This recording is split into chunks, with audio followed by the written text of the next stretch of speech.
Your agribusiness idea deserves to be more than just a dream. It deserves the right support.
Detailed news, unparalleled coverage. City News on 97.3 FM.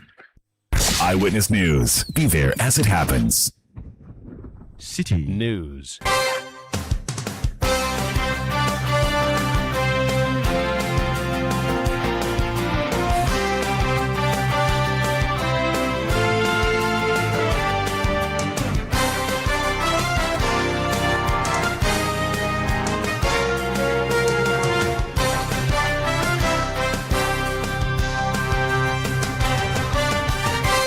It's 1700 GMT. This is 97.3 Citi FM. You are welcome to Eyewitness News, coming to you from our studios in Accra. We have news, analysis, interviews, and summaries here for you on Eyewitness News. I am Umaru Sandamadu, and coming up tonight, no government should attempt to divert public attention from those pressing national concerns through selective prosecutions designed to create the appearance of success. Finally, let me assure all members of the New Patriotic Party and the good people of Ghana that Chairman Wontumi is not alone. Ashanti Regional Chairman of the NPP, Bernard Entry-Bosuakun, alias Chairman Wontumi, convicted and sentenced to 20 years imprisonment in hard labor over his involvement in illegal mining in the Samarboy Forest. We have reactions here on the show tonight.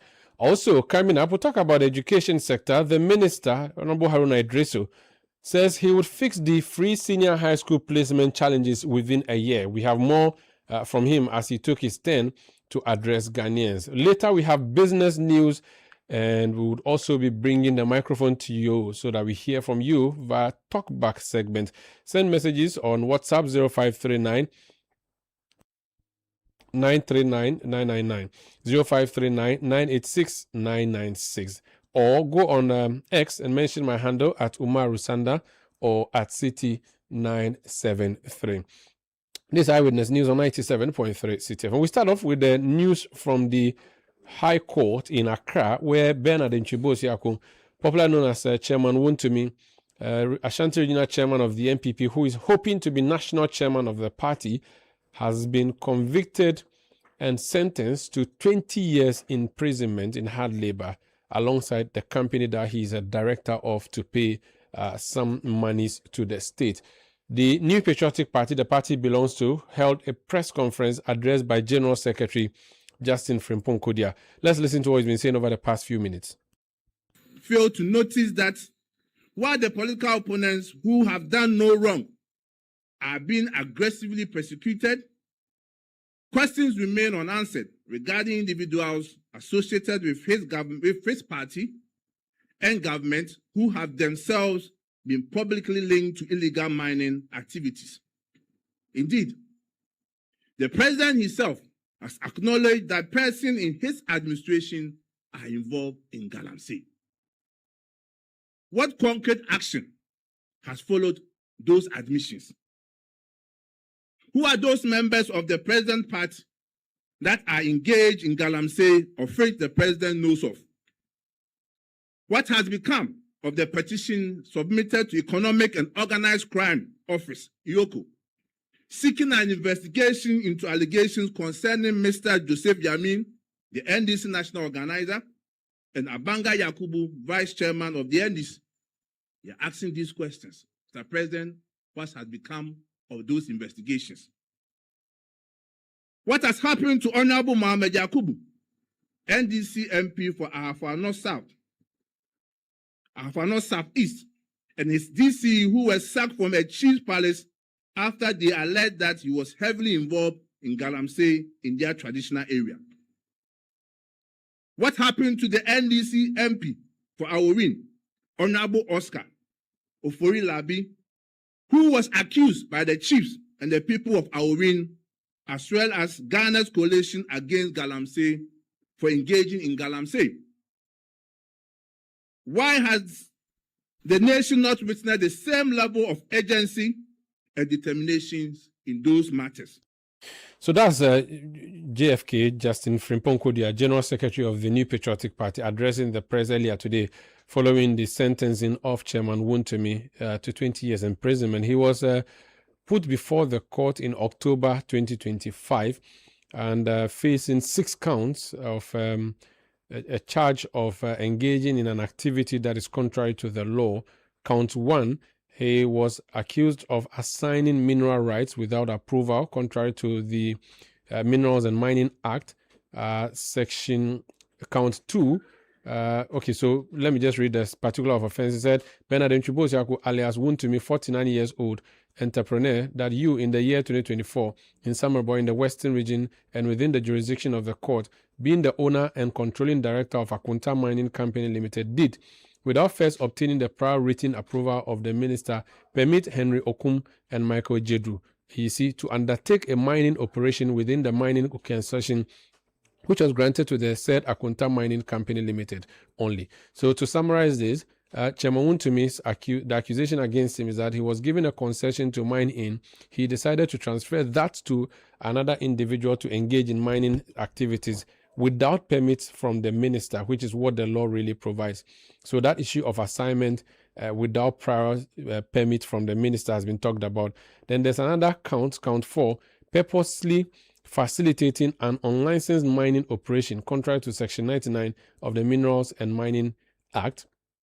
That has been talked about. Count 5, purposely facilitating an unlicensed mining operation. So that has also been dealt with there. So up to all the 6 counts, he pleaded not guilty. He went to full trial, and eventually the decision today, when the gavel landed, he was sentenced to 20 years imprisonment in hard labor. And let me look at the concluding part of the judgment. He said, having regard to all the foregoing, this court makes the following findings on each count of the charge sheet. Count 1. This court has found beyond reasonable doubt that no ministerial approval was ever sought or obtained, and that the first accused dealt with the third accused mineral right by permitting PW2 to conduct mining operations. So the judge goes count by count explaining. Then it comes to the sentencing, and the judge says, the court takes notice of the gravity of the offenses and the need for deterrence, to avert the environmental disaster that might befall the nation. The more law enforcement stays aloof and allows illegal mining activities to persist in this country. The offenses in this case relate to illegal exploitation of mineral resources, which are the property of the state. The conduct of the first and third accused persons undermine the regularity the regulatory framework for the mining sector and contributes to the environmental degradation associated with illegal mining. Having listened to counsel for one first and third accused plea in mitigation, the first and third accused person are sentenced as follows. Taking into account the fact that first and third accused persons are first-time offenders and generally their plea in mitigation, the court sentences the accused persons as follows.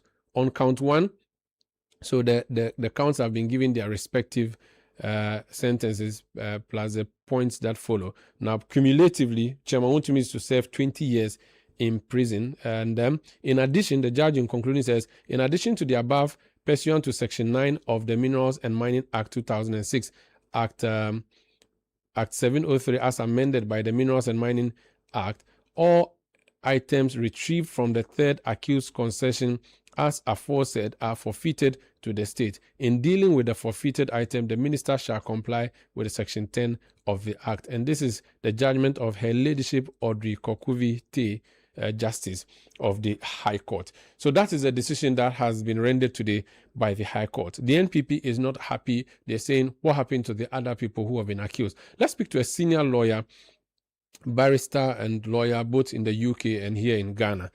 Former member of parliament, a key member of the New Patriotic Party, the Honorable Kabna Tahir Hammond, KT Hammond, as is popularly known as, former Adansi Asokwa member of parliament. Honorable, you're welcome to Eyewitness News. If you could just unmute so that I'll hear you. I didn't hear what you said.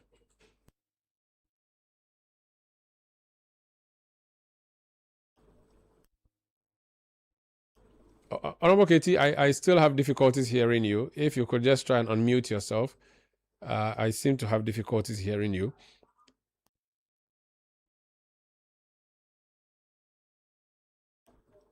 We'll try and fix that. I still cannot hear you. I still cannot hear the Honorable Kabna Tahir KT Hammond. Let's try and work on that. Please engage me when you're able to get that, so that we will listen to you. In the meantime, let me listen a few more words from the... Is that better? Yes, it's better. I can hear you now. Can you hear me? Yes, I can hear you now. Great. So, sure, okay. First of all, this is your regional chairman, party member. He is aspiring to be national chairman. I don't know what your relationship is beyond what we see in the public space, as both of you being politicians from the same political party. But who or what is the relationship that you have with Chairman Wontumi? Hello, good evening to you and to your listeners. Yes, Mario, no, we haven't been always very good friends when it came to political relationships, but as on personal level, we have been friends. Politically, we have had major differences, but I think that is not what we come to discuss this evening. Yes, that's what I just wanted to be sure, so that I just said those grounds. Now, when you heard that he had been sentenced to 20 years, what did you think? There are various fronts to the argument. I do recall that the act or the law which has led to this incarceration was enacted at a time when I was a member of parliament. So I do know that on offense, on a conviction on the basis that he was charged, the minimum level sentence would be 15 years, and I think the maximum is about 25 years. So he could have gone in for the minimum of 15 or the maximum. So I think the judge struck the average. Besides had discretion, well, it's not really average. It starts at discretion and decided that she would sentence him to 20-year imprisonment. But those are the legal aspects of it. But as I've said, on the 15th of June, 1215, the 1215, many hundreds of centuries ago, the Magna Carta made it very clear that, I think this was chapter 40, to no man shall we deny justice, and to no man shall we sell justice. I guess that's what we got to be looking at. I have always made it pretty clear that my argument has never been with anyone, whether in my party or any other person for that matter, who may have contravened any statutory provision and for which matter the person has been dealt with by the law. But I think my major issue is really the question of equality and discrimination. I heard my General Secretary pretty clear, crystal clear. The question he poses is that, forget about the merit of the case. Forget about what is it that was alleged. This is the pronouncement of the court. The court eventually will take its own course. But what about the list of the individuals he cited? You see, I'm getting choked because I'm getting pretty upset. We've had so many statements about galamsey in the country. At the time when we were in government, and I told you the last time, the NDC in opposition asked President Akufo-Addo to declare state of emergency. They have been in here for about 2 years now. There hasn't been any state of emergency. About a couple of weeks ago, make it 3 weeks, you heard me crying from the rooftops about what the atrocity, the monstrosity of events that was taking place at the Agenda 11 hospital area in my own constituency at Ansi Asoka. Look at the destruction that took place over there. It was clearly galamsey on display. Now, what has happened? Look at the other names that the General Secretary listed. Why can't there be equality in the dispensation of justice? Okay. What is it that is between Okibo Siakon and the other names that have been mentioned? That is the issue that is confronting the country at the moment. I have a question for you, but I just want to introduce the other guests I have on the line. So the Honorable Yunus Afuseni is a former Minister for Lands and Natural Resources. He's joined us. Hello, Honorable. Long time. I haven't seen him for some time now. Hope he's well. Yes, go on. The two of you are both retired from Parliament now. Maybe you should form a retired club, retired MPs club. Watch the space. I can't be sure about that, but okay. Watch the space. Okay. Yes, go on. I also have from the Ghana Chamber of Telecoms, but now acting as a convener of the Anti-Media Coalition Against Illegal Mining, Engineer Ken Ashigbe. You're also welcome. Thank you very much. I left the Chamber of Telecommunications over a year ago. Forgive me. I still remember you from there. Forgive me. Anyway, so thank you for both joining us. I want to go back to Honorable Katie. Honorable Katie, so the way you are sounding suggests to me that you do not really contest the conviction of Wontumi. You're just asking that more people should be convicted. That's how it's sounding to me. Is that correct? No. Understand me properly. Don't misunderstand me at all. No. That's the law. I mean, if the law says that this is it and it's been the judge has pronounced judgment. When the judge pronounces judgment, it's not for me to go as a lawyer to run from the rooftop that I don't accept it or accept it one way or the other. No, in any event, I also not the lawyer who actually conducted the case. So it's really not for me to discuss the merit of the case. The charges allegedly filed against Chairman Wontumi were that he has done something without license, without authority. The court is spoken. The lawyers who had conduct of it will look at the matter. There are two issues involved. They will first look at the conviction itself, and of course, they would also look at the sentence. Either way, they can go on appeal. That's a matter that eventually will be decided. But the point I make is critically this. Why are you doing this to Chairman Wontumi when the list that was put out there by the General Secretary shows clearly that whatever offense that he's supposed to have committed, there are those who are doing something more on the parallel or even more atrocious than what is done. I am talking about the equality of the dispensation of the law. Let me bring in your former colleague, Honorable Yunus Afuseni. How did you read the judgment as was pronounced? What was your reaction when you heard it? The MPP held a press conference. They said, what happened to the other kingpins in your party who have been mentioned, who have not been also convicted or tried? That seems for them equity is not working or is not at play here. Equity in what? Equality in prosecutions. But they should know that time does not run against the commission of a crime. If you are committing a crime, you have not been caught by the long arm of the law, that doesn't mean that you have been excused or you have been given a license to act with impunity. It's just that the long arm of the law has not caught up with you yet. And the long arm of the law doesn't catch people at the same time, but it will definitely catch them. Now, the judgment of Wontumi, the judgment in this Sam Rubber case did not come to me as a surprise at all. You remember in 2019, 2020, when there was this uproar against the prevalence of galamsey and the fact that our water bodies were being polluted with impunity, the fact that the forest cover was being dissipated, the fact that people living in the mining areas were being exposed to hazardous chemicals, women were bringing forth deformed babies. The government of Nana Akufo-Addo did not sit unconcerned. The Attorney General then, Gloria of Kufu, came to Parliament with an amendment to the Minerals and Mining Act. And so that we could make offenses under the Minerals and Mining Act, particularly offenses dealing with illegal mining, felonious offenses. In fact, she came suggesting or proposing that a person arrested and convicted for mining illegally must be sentenced between 10 to 15 years.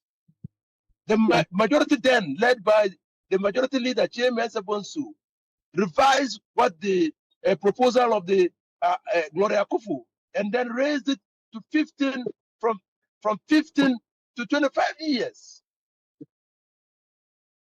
And then the second thing, I mean, I'm happy that Katie Hammond, my good friend, is saying that he's not contesting what has happened. He's just saying that the long arm of the law must reach out and deal with all people involved. And I agree with him. We have said, including Engineer Atibe, that until we begin dealing with the kingpins, we're not going to stop galamsey. We have said it severally. And Oktufo Osetutu said it, that we knew, the government knew those who were doing the illegal mining. But what did the politicians do? They simply put their insurance. And for Wontumi, this insurance cover expired when the NPP government went out of office. So he was exposed.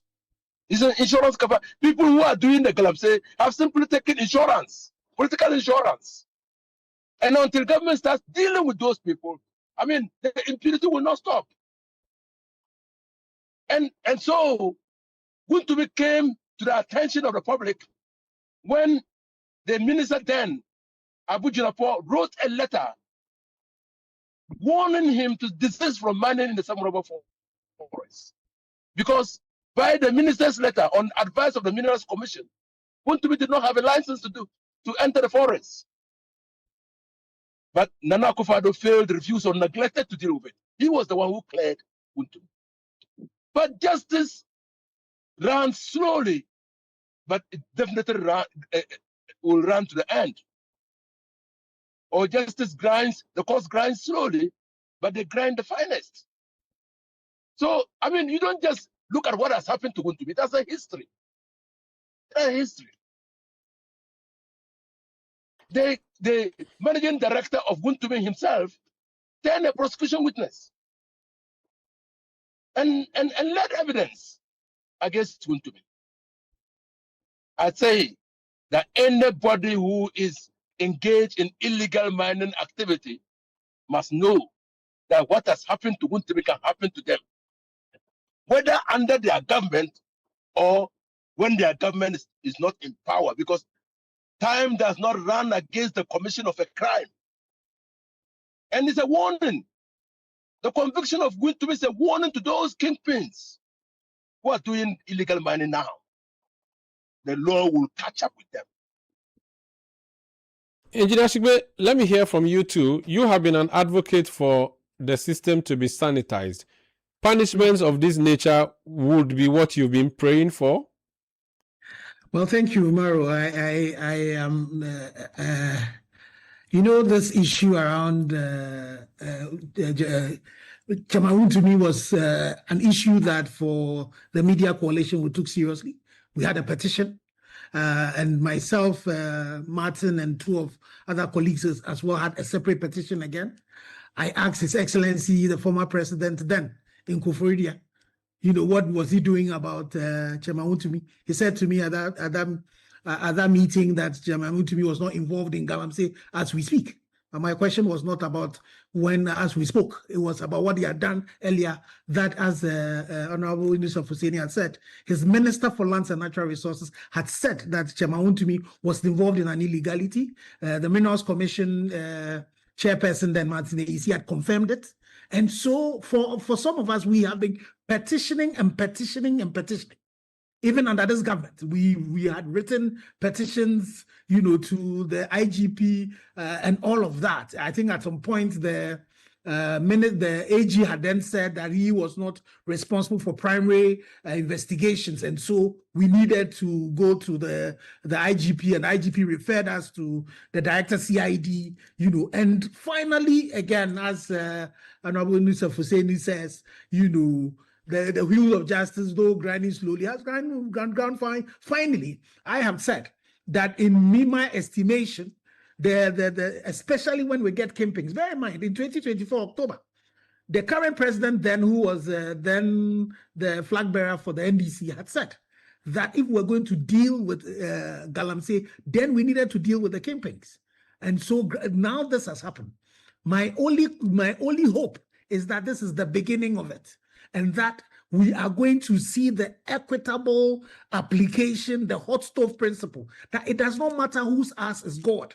Once you touch the hot stove, it burns you. So I am hoping that all of those who have been mentioned in the past and those who have been mentioned today, we know that Attorney General had commissioned Iyoko to carry out some investigation into two members of the ruling party. We've not heard anything about that. I can tell you about a member of parliament for Awin, whose traditional authorities had named him as being involved in Galamsey. He says it was no, but rather the traditional authorities. We don't know what it is that has happened to it.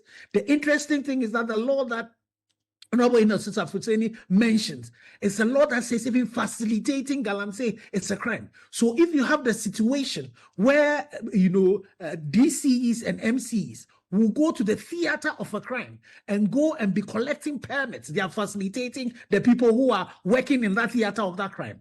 If you have the DCs take an equipment that the government has prescribed, chamfangs, one legs, and goes to, issue permits and collect money, they are also facilitating it.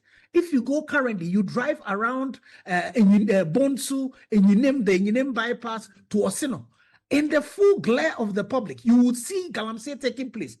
You will see vehicles that are parked there. And the question I ask myself, the MCs, the DCs, the police commanders in this community, are they waiting for His Excellency the President to come, or the Minister for Lands and Natural Resources to come? So I agree completely with Honorable Yusuf Husseini and then Honorable Katie Hammond that we should ensure that there's equity and equality so far as this issue of Galamsey is concerned. Because you see, when the floods, the interesting thing is that Akota Mining's activities was towards the Tano River.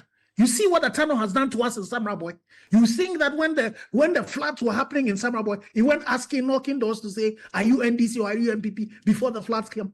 This thing, it's about our very existence. And so for me, I don't think there should be any political tone about this at all. The only thing we should all be asking is that everybody who commits this crime, whether you are A or B, should be punished. So when Honorable Katie Hammond talks about what had happened behind his building, we should ask, who were the people who were working behind his building? If you go to Eshrink, for example, there is a marshland that somebody is mining and he's trying to throw the Arcomsdev at it. I have asked the head of Arcomsdev, who said they have not given anybody a license or a permit to go and mine in a waterway. Again, the Bosom Trip place. I have seen also the minister, the Ashanti regional minister, he's mentioned one Richard's name. We need to find out that Richard. Okay. Does he have a permit? If he doesn't have a permit, he should go the route that Akonta Mining has gone. That is the only way in which we're going to be able to deal with this thing decisively. Otherwise, all of us on this call, We are all victims. We could go down. Renal diseases are on the high. Everything else is going on. So for me, it's an impetus for all of us to grab to say, let's fix this once and for all. Those who want to mine, artisanal miners, small-scale miners, who want to mine, let us help them mine properly. Okay. And those who are doing illegality, we should not have any mercy at all for them. For me, the judge should have given the maximum 25-year sentence plus the maximum fine that is prescribed, because that law talks about either a fine, a custodial sentence, or both. In the case of the kingpins, it should be the maximum of both. You think 20 was even too small? The 20 years? No, 20 was definitely, 20 was not the maximum. 20 is not maximum. 25 years is maximum. And then also is the fine that attached to it. It has to be both put together. If I was a judge, and unfortunately I'm not a judge, but if I were a judge, I would do that, especially to the kingpins. Because you see, what you want to do in any situation, if you get the root cause, you uproot it. So you want to send signals to all those who are parading the corridors of power, parading the corridors of the rich men who are walking around, letting them know that one day, the laws would catch up with them. And it's important for our duty bearers to also know that the day is coming where we might also have to go and seek solace in the international court. This thing that we're talking about is ecocide. It is ecocide. It's wiping out communities, and they might be held responsible. They might be out of government by then. They might be in their old ages. We will drag them to Arusha. We will drag them to The Hague. And under that particular law, they will be prosecuted. As Honorable Musa Fuseni has said, laws do not have any time bar. It's important for all of us to do the right thing. Let me bring you Honorable Katie. Honorable Katie, Alhaji Yunusa said something to the effect that when you were in office, it appears that some of your members had power as an insurance. That insurance is gone now, and that's why we have seen the gavel go down on Wontumi. And that to the extent that a party is in office, often is difficult to deal with its own. Do you agree that your party protected illegality, and today, because you are not in power, you've been exposed, and that's why Wontumi has gone down, and many other people may well go down?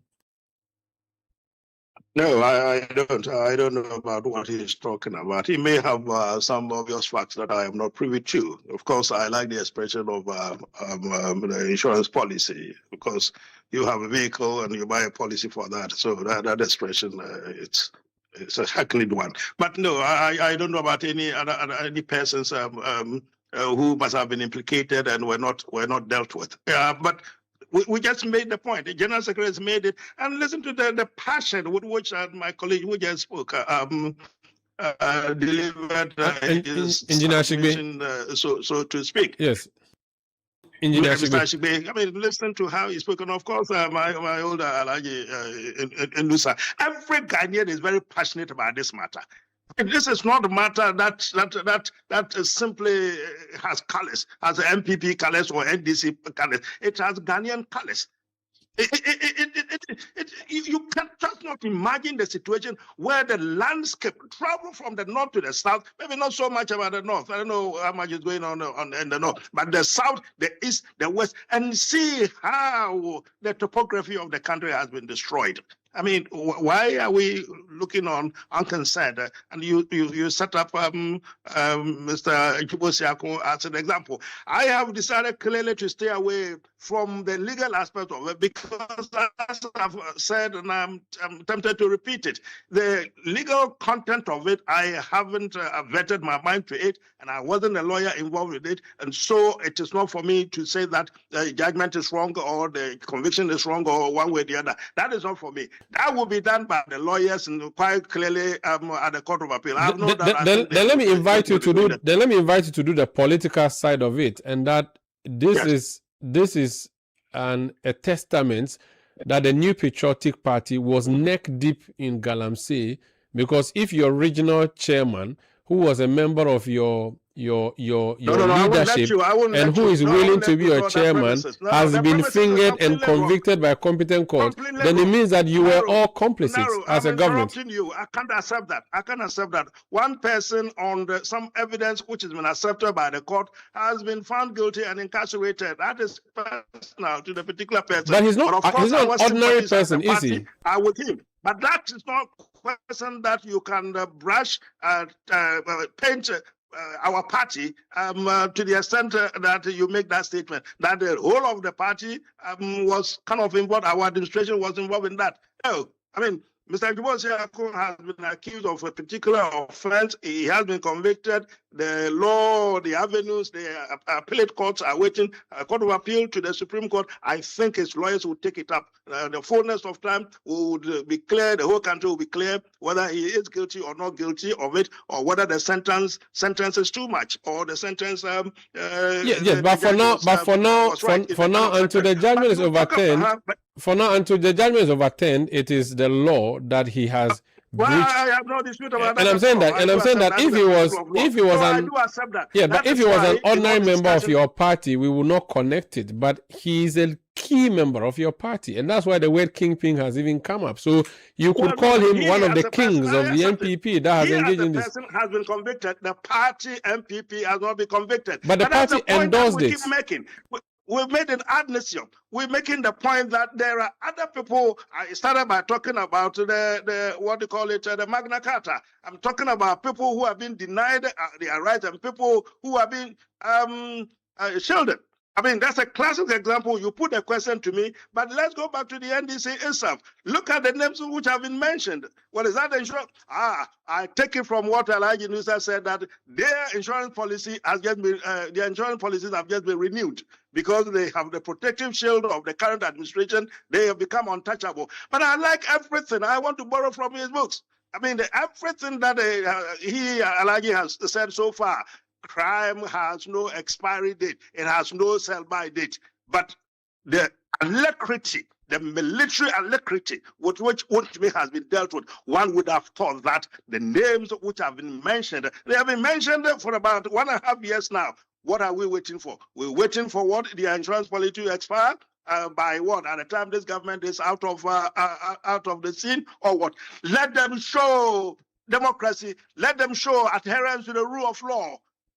Okay. Let them show that justice is not on sale, that no one justice will be denied and no one justice will be sold. The NDC individuals who have been mentioned, the kingpins, must all be brought to account. At the end of the day, let the court decide. Let them have their time in the courts, and if they are guilty or not guilty, the court will decide. Honorable Inusa Fuseni, would it be unfair to tag the NPP as having endorsed and engaged in Galamsey because its regional chairman has been convicted and sentenced, or we should treat Wontumi as a separate and individual who engaged in a crime and has been dealt with? Of course, that's how the law operates. Would it be fair to would you want to connect this to an MPP, or you would say it's an exclusive Chairman Wontumi thing and deal with it as such?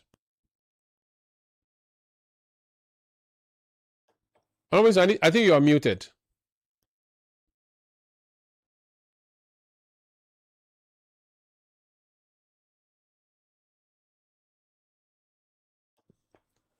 You're still muted. I still cannot hear you. While I do that, I think while you work on that, okay, I can hear you now. Please proceed. Sorry, I still cannot hear you. I still cannot hear you.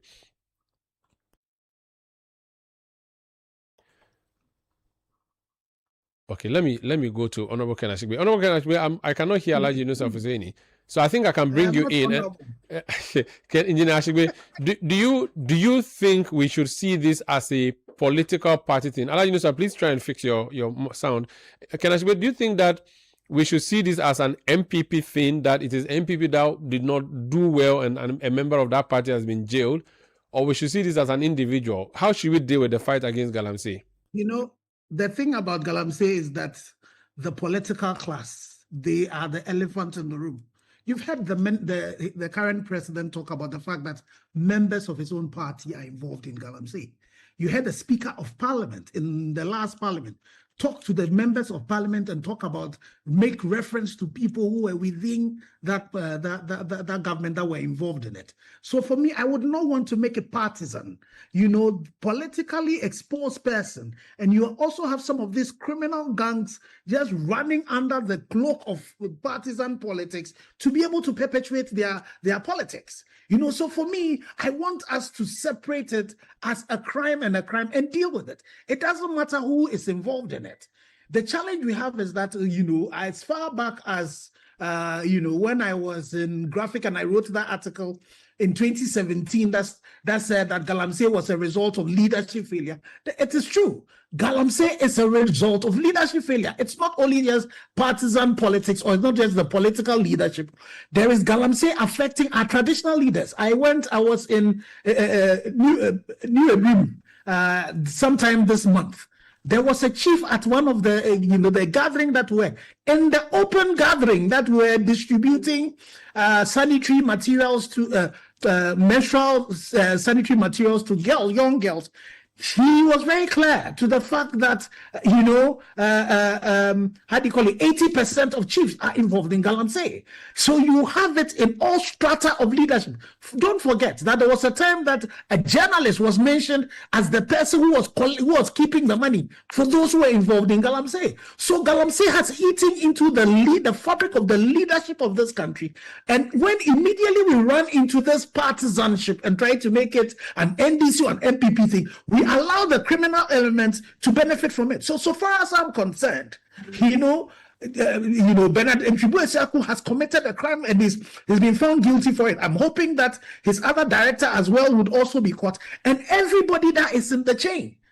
Every politically exposed person that is in the chain, from the Professor Boateng, from Paul Boateng to the ones that the current Attorney General has asked for investigations to go into, for those that are being mentioned now, I'm hoping that we will take them through the full rigors of, trial and prosecution. And if found guilty, the thing about it is that we need to make sure that they go through, the legal process. And if found guilty, then we make sure that those persons are prosecuted, and the maximum sentence should be exacted for, the kingpins who are the people who are fueling, this particular criminal enterprise. Okay, I want to remain on this, the government as a collective and political party in power as a collective for a while. I want to do this by reminding us of something President Akufo-Addo said on January 4, 2023. He was speaking at the Catholic Bishops Conference 16th Biennial Congress in Koforidua. Now, at that place, the issue of Akunta mining and Chairman Wontumi had been ripe, and he absolved Chairman Wontumi and his company of any wrongdoing. 2 years on, the man has been jailed. I want us to listen to that soundbite from President Akufo-Addo at the time and ask if there was something that the government could have done differently, and if that whole government as a gamut can be blamed for what we saw in our mining sites. Let's listen to the president, former president. Let me respond briefly to the chairperson on the issue of illegal mining. I want to assure him and all of you that Akunta mining is not engaged in any illegal mining anywhere in Ghana as we speak. Further, the Ministry of Lands and Natural Resources has, through the agency of the Forestry Commission, with the assistance of the military, made the effort to cordon off all 294 sites of forest reserves in the country and rid them of illegal mining as we speak. We will continue to work to ensure that this situation remains permanent. This government is determined to win the fight against Galamsey, no matter the cost in effort. So that's former President Nana Dankwa Akufo-Addo speaking in Koforidua on January 4, 2024. Alhaji Yusuf Hussaini, you've heard him there. He said Akunta mining was not involved in Galamsey. Chairman Wontumi was not. Today, the judge has found differently. Omar, that was me, President Nanado was referring to as the chairman. Oh, yes, you were the one who. Okay, you were the one. Alhaji Nusaf, I think we still cannot hear you. I don't know what's happening. Can you leave and rejoin the call? I think that would be helpful. So please leave the call and rejoin. Yes, so rejoin. You may want to give us details of what transpired there in Koforidua so that I'll get the views of Honorable Katie Hammond. Okay, so what had happened is that I was chairman for the event. Can you hear me? Yes, I can hear you. Proceed. So I was chairman for the event of the Catholic priest who, had a conference. And so as part of my opening remarks, the president was then the special guest, at that event. So as part of that, as part of my chairman's remark, I then asked him that his Minister for Lands and Natural Resources had mentioned Akonta Mining Limited as being involved in Galamsey. And so his Minerals Commission has also confirmed that. So what was he doing to that particular incident? But you saw his answer. In his answer, he was talking about being involved in Galamsey as we speak. But I was not asking a question of what was happening as we were in Koforidua. It was something that has happened prior to that his Minister for Lands and Natural Resources had issued, an edict that was clear that, Akonta Mining was involved in an illegality because he did not have permission to get into the Tanon Nimere Forest Reserve. And the Minerals Commission, that was the regulator of the sector, had also confirmed that. So I was quite clear, and I was asking him what he was going to do about that particular case. I see. And now, what do you feel 2 years on the statement he made and the decision of the judge? Well, again, you see, and this is the thing I say to all politicians, that you see, this thing that we call time, it will tell, and that's why I also say to you, Imaro, when you sit in this studio and you open your microphone and you dedicate hours and, of your airtime to dealing with this, don't let those who want us to say, oh, nothing would happen. If they want us to be so pessimistic that we'll stop fighting. No. It is based on things that you do like this every evening. When you sit on radio, we continue pushing and probing, that would result in that. This thing about Akonta Mining started off with an Erastus Asare's reportage on this particular issue, showing extensively that not only was Akonta Mining, doing illegal mining in the Tanon Nimere Forest Reserve, but even his concession that was outside the Tanon Nimere Forest Reserve, he was breaching the buffer policy in terms of the distance between his mining concession and the Tanon River. And today, this is where it has come to. So I encourage all of you journalists, what we need to do is to do the investigative journalism, is to make sure that we can draw the linkages and show and expose the people who are involved in this activity. Let's follow the money. If we follow the money, we'll be able to see it. Very well. Thank you so much, Honorable Engineer Kanashigbe. Thank you so much for speaking to us. You may please take leave of us. Honorable Katie Hammond, you've heard your former boss, the president, at the time, speak on illegal mining and the Akonta Mine connection. You've also now seen the decision of the judge today. What do you make of his utterances at the time? Did he misspeak? No, absolutely nothing wrong with what he said. I mean, presidents, by their very position, receive briefing, intelligence briefing from all sources. Matter must have come to his attention, and it must have drawn the attention of the security forces to investigate. So the president was informed that that was the situation. So he put it out to the public. Now, as far as his information was concerned, Wontumi was not involved in any illegality. That was the situation, that was what he was informed, and that was what he put up. Absolutely nothing wrong with what he said. But he has been accused of being a clearing agent, and that statement appeared to have been one of those so-called clearing attempts. And so this vindication of time is not good for by him. that suggestion, you thinking that this current government is not been accused of anything, I'm not about to debate that. But let me concentrate on the point you make. The president had information that this was what was going on. He asked for clarification. He was informed that this was the situation. So he put it up that there was no illegality going on in the Akonta Mining. You force me to go back to first principle. I make the point again. You go to the Brim River, you go to the Pra River, you go to the Ankobra, you go to this forest, you go to that forest. I suspect that is all the handiwork of Chairman Wontumi. Thank you. Let me hear from your colleague now. I think we have you on a better line now. I'd asked you a question earlier. I couldn't get an answer. And now I've played the voice of former President Akufo-Addo. What do you think? You see, first of all, we cannot run away from labeling MPP as an enabler of Galamsey. We cannot. We cannot because of two very important reasons. One, the activities of Wontumi came to the notice and attention of the government. And the president himself exonerated him.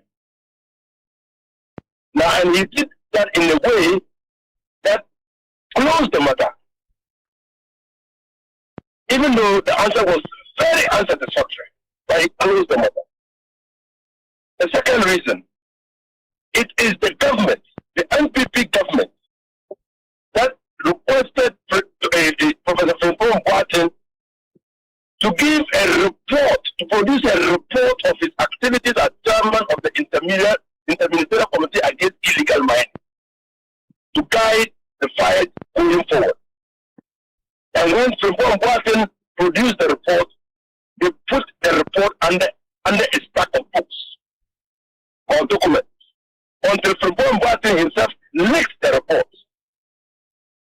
So you cannot. Then you have the case of the equipment of the women organizer of the party burnt, destroyed. You have the case of IEC, who said party Jessica. So you can't run away from that. You can't run away from that. And everybody thought that Nana Akufo-Addo and the NPP government will fight Galamsey because the president said he was putting his presidency on the line. And when Frimpong Boateng's report became public, I said that if Nana Akufo-Addo and his government fail to work on the report, an incoming NDC government will work on the report. I simply meant time doesn't run against the commission of a crime.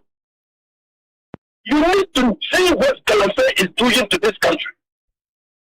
People are becoming, farmers who are not engaged in Galamsey are becoming poorer.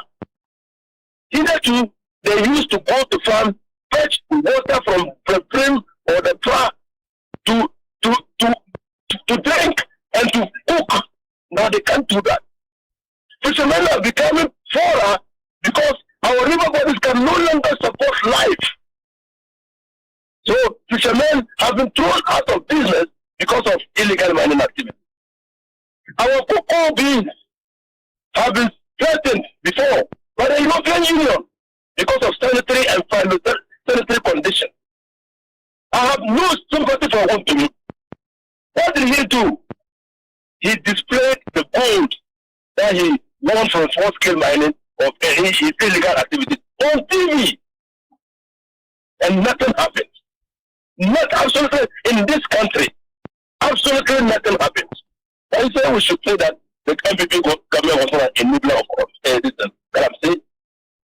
And depart from that view. What's wrong with showing gold on TV? How is that an enabling of? So first of all, when you show gold on TV and the information and that you are doing illegal mining, what are the security agencies doing? Even if you got the gold from legal mining, what is the GRA doing? What is the GRA doing? Strictly understanding the it is not as if he himself engaged in illegal mining, but he had a concession which he gave to someone without a permit from the minister. Strictly speaking, can we say Wontumi was engaging in Galamsey? Yes. What is Galamsey? Illegal mining. Doing that, illegal mining, doing that activity without authorization. That's Galamsey. The license will tell you how to mine. Even if you get a license and you are mining contrary to the terms and conditions under which the license has been given, you are doing an illegality. So obtaining a license does not automatically translate into doing legal permissible mining. That's what you should understand. And that's what your listeners must understand. You must mine in accordance with the terms and conditions of the license. So to get a license and give portions of your possession to people who are otherwise not authorized to mine, you are doing illegality. You said that you agree with the sentence. You have no sympathy. Would you say that the sentencing should have been more or less? Because the minimum is 15, the maximum is 25. No, I'm not saying that I agree with the sentencing to be more or less. I'm saying that I agree with the have no sympathy for him being convicted. I'm just asking if there's a view from Ashigbe that it should have been 25. The maximum should have been given to him to serve as proper deterrence. No, I'm asking what your view is.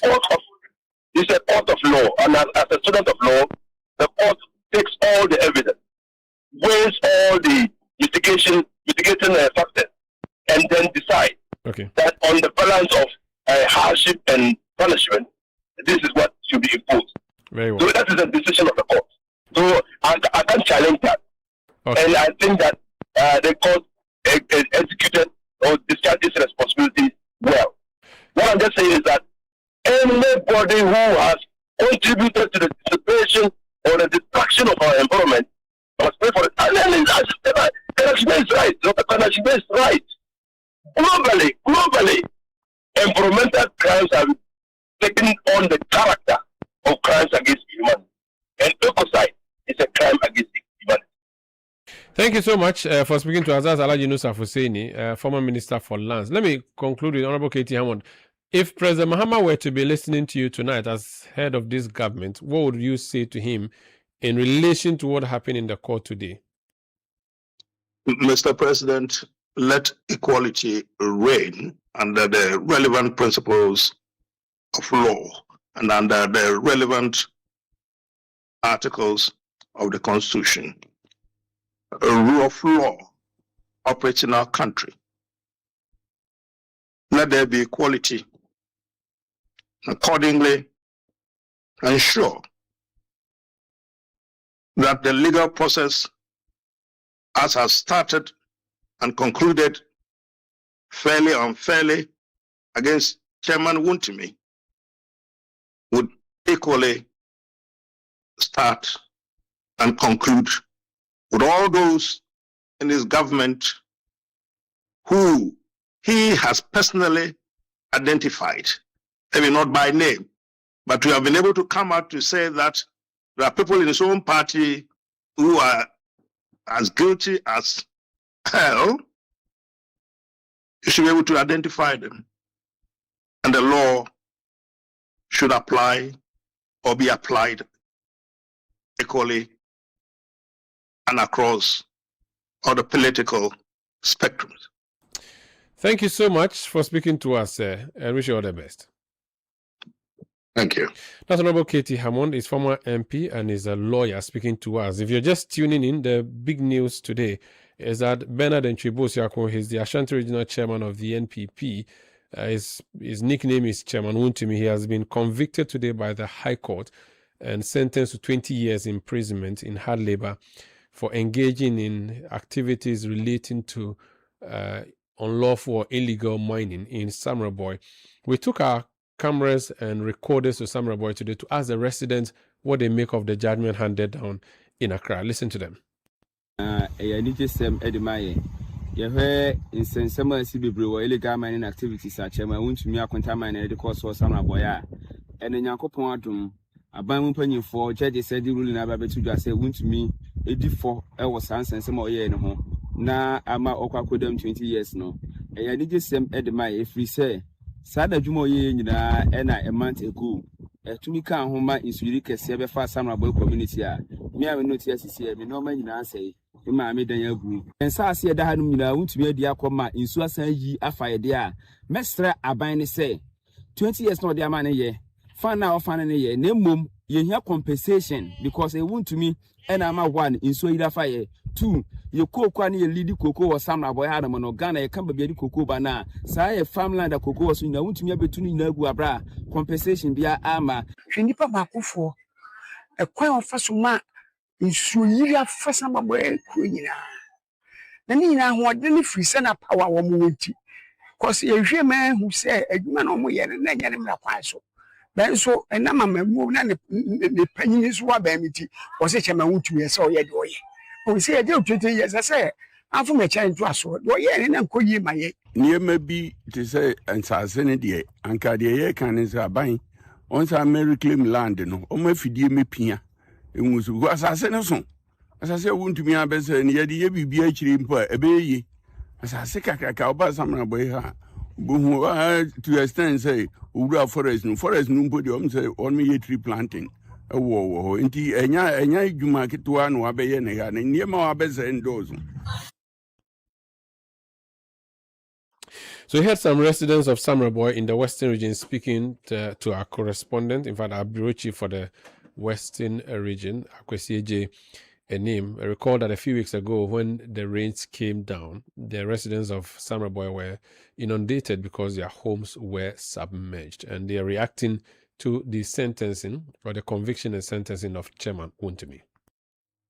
Eyewitness News. Be there as it happens. Looking for engineering excellence you can trust? Welcome to Left Signature Limited, driving progress through technology and engineering excellence. From expert electrical engineering design, installation, power systems, renewable energy, automation and control, to reliable data center and managed services, power infrastructure, network connectivity, server virtualization, cloud integration and data security, and cutting-edge software development, custom business applications, web and mobile apps, cloud and DevOps solutions. Integrity, safety, accountability, teamwork. That's the Left Signature promise. And now, introducing the Left Power app. Request for our services anytime, anywhere. Available on the Play Store, App Store, and on the web. Ready to power your success? Choose Left Signature Limited. Visit www.leftsignature.com. Call +233 256 111 811. Left Signature Limited. Engineering excellence for a connected future.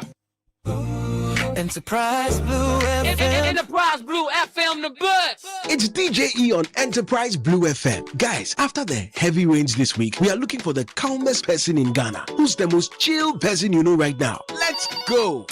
DJ, it has to be Mansa. Look, the flood entered her house and completely submerged her car. Next thing I see on her WhatsApp status, she's smiling and sipping tea on her balcony. Like me, I'll be crying, but she's totally relaxed. DJE, it's true. Mansa's home and car are destroyed, but this girl is not stressing at all. She just tells us everything is under control. Hey, Mansa, how? Wow, Mansa, we need your secret too. They say Entoa, but when unexpected floods strike, we've got you covered. At Enterprise Insurance, with over 100 years of experience, we say whether it's home, motor, travel, or insurance for your business, Entoa, if it happens, chill. Enterprise, your advantage.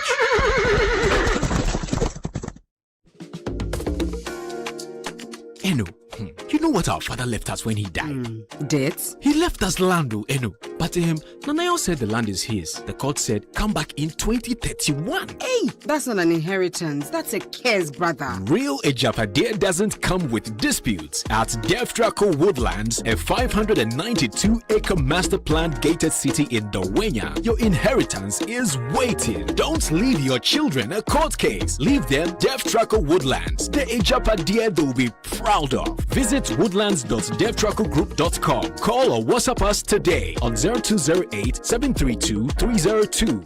Kofi, I think we need to call them. Deftraco Woodlands, where your roots run deep. You know that feeling. A hospital bill that arrives out of nowhere. A diagnosis you weren't prepared for. A system that seems designed to confuse you and costs that keep climbing. And the stress of not knowing if you are protected. Eden isn't lost.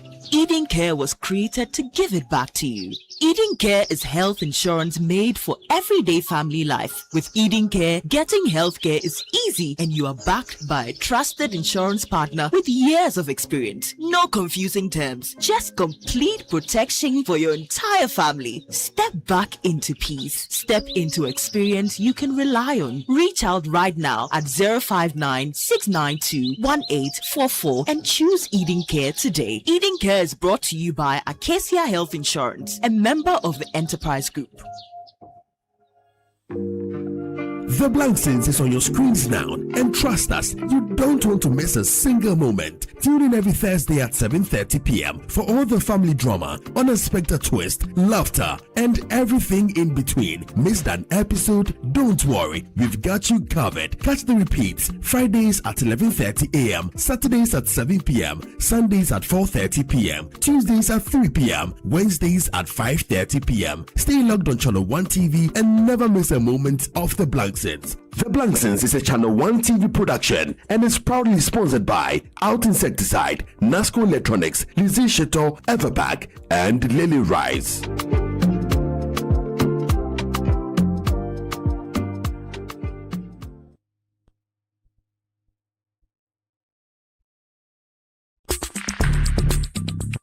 Let your voice be heard on Eyewitness News on Facebook at facebook.com/Citi97.3, Twitter at twitter.com/Citi973, and Instagram at instagram.com/Citi973 with the hashtag Eyewitness News. Eyewitness News. Be there as it happens. This Eyewitness News on 97.3 Citi FM. We are broadcasting from our studios in Accra. I am Umaru Sandamado. The big story tonight, if you're just tuning in, is that Chairman Wontumi of the NPP has been convicted and sentenced to 20 years for his involvement in illegal mining activities in the Samreboy Forest. Mind you, there are two other cases, one involving the Tano Nimre Forest, where he is currently standing trial at the criminal division of the High Court in Accra. The decision of the Justice Kokute has been delivered today. We are yet to see the decision of the other court presided over by Justice Ruby Ayeti. That's a criminal court one. Meanwhile, he also has another case involving the Exim Bank, which he has begun plea negotiations on. So that's just by way of summary for you. There are other news summaries that we have from the newsroom, and Fafa Melody Portofes in studio to share with us. Well, in more news, the Technical University Senior Administrators Association of Ghana, TUSAG, has begun an indefinite nationwide strike to protest delays in the payment of a one-time research allowance and concerns over the implementation of an agreed interim allowance. Speaking to Citi News, TUSAG President Stanley Akamari-Apupam said the association will only suspend the strike after government addresses their concerns. We started the strike. The strike is effectively on. It's an indefinite strike. Every administrative function that is carried out by senior members has been affected. The essence or the reason for going on the strike is for the payment of the one-time research allowance and a correction of the unilateral violation by the Minister of Finance on the negotiated interim allowance. So once those things are dealt with, that's all. We'll go back to work. You are the president of the Technical University Senior Administrators Association of Ghana, TUSAG, Stanley Akamari-Apupam. Now, academic activities in the Yendi municipality have resumed following a temporary closure to mourn the death of the overlord of Dagbon, Yana Mahama Abukari II. Last week, schools in the municipality were directed to close from Monday to Friday following the king's death on July 12, 2026. Following the third-day prayers held last Thursday, schools resumed today for academic activities. The seventh-day prayers for the late king will be observed on Friday, July 24. Now, in other stories, a former chief executive officer of the National Food Buffer Stock Company, Hanan Abdul Wahab, has petitioned the Attorney General, accusing his office and other state security agencies of subjecting him to sustained harassment, unlawful detention and torture since the commencement of his prosecution. The petition was filed after Abdul Wahab said his earlier letter, which raised concerns over alleged human rights violations and the unlawful seizure of his funds by the Economic and Organized Crime Office, received no response. Below are excerpts from the petition. I request that you and your officials refrain from making any further public comments which are defamatory and prejudicial to my case. I am tired of the incessant disparagement of me by your outfit and Yoko. I implore you to ensure that all future actions in this case respect the rule of law, the authority of the courts, and the constitutional rights of all accused persons. I petition you to direct Yoko and BNI to stop the pattern of harassment and intimidation against me and my family. I request your directive for the immediate return of my passport, the money I borrowed for my journey, which was not taken out of any alleged frozen account, my 2 mobile phones, and all other personal belongings unlawfully held by Yoko. Respectfully, I have repeatedly expressed my willingness to submit to a fair and just judicial process. I have nothing to hide and no reason to evade justice. Yet the state has subjected me to a relentless campaign of harassment, unlawful detention, and public vilification. I place my trust in the courts to uphold my rights. Of a letter from former Chief Executive Officer of the National Food Buffer Stock Company, Hanan Abdul Wahab, to the Attorney General, read by Citi News' Charles Osukumi. Now, the Minister of Education, Haruna Idrisu, has appealed to parents and the public to give him 1 more year to address long-standing challenges with the computerized school selection and placement system.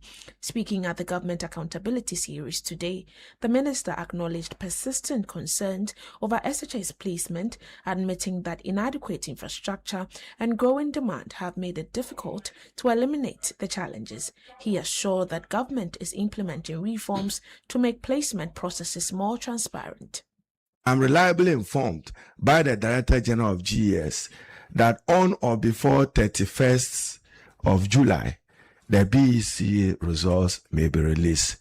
I'm sure when it is released, many of you will find a minister hiding, chief director hiding, deputy minister hiding, because you are not able to respond to the demand and needs of parents and to the demand and needs of people or our learners in our secondary schools. Justifiably so. In truth, we have not had the resources to respond head on to this challenge. In order to resolve it, we need adequate resources to expand infrastructure by way of classroom blocks and then lecture theaters. That is why the Star J was introduced. So you may have to give me another 1 year, then I'll be better off in resolving the school placement issues.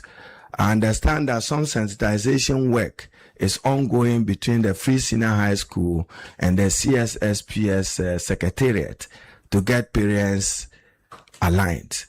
We had to set up a review committee of the placement system itself and to subject it to questions. Does it respect merit? And is it done on basis of favoritism and politicians taking advantage of it to reward protocol and not merit? That is being corrected, and we intend to run an open, transparent placement system.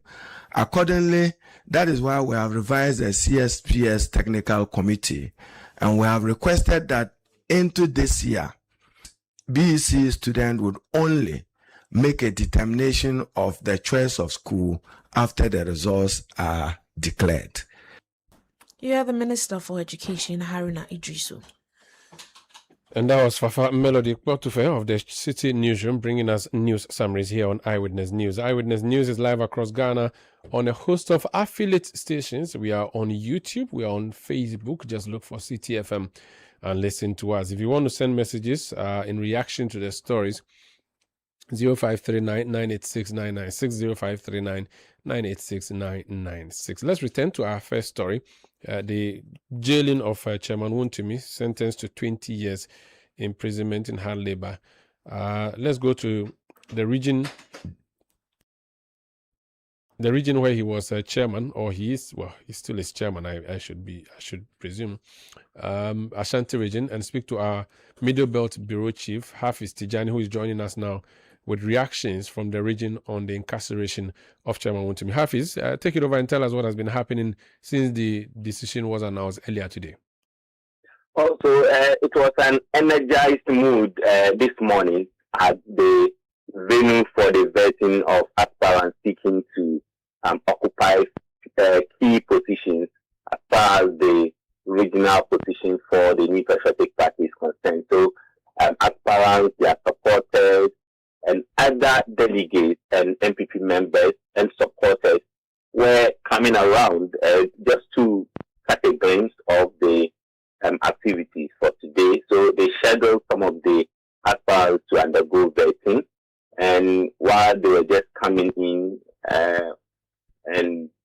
vetting ongoing and the euphoria just bright, and also the atmosphere enlightened at the venue for the vetting, the news started popping up about the conviction of Chairman Wontumi.